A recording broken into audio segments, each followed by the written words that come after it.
Pirezidaantiin mootummaa naannoo Oromiyaa obbo Shimallis Abdiisaa fi kantiibaan magaalaa Finfinnee Injiinar Taakkalaa Uumaa hidhamuu obbo Johar Mahammadiin wal qabatee muummicha ministeeraan wal dura dhaabbannoo keessa galanii jedhame. Maddii amanamaan BBS odeeffate akka jirutti yeroo sa'aatiilee muraasan dura masaraa mootummaa keessatti mormiin jabaan ka'ee jira.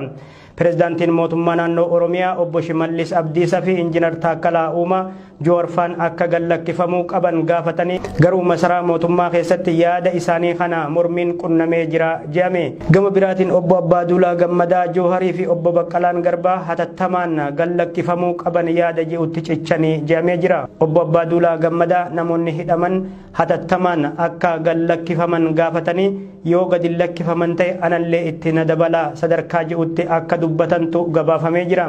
Garuu hanga oduun kun qindaa'etti yaada aangawoota naannoo Oromiyaa kanaaf deebisaa kan ta'u miseensonni mormitoota hiikaman hin jiran.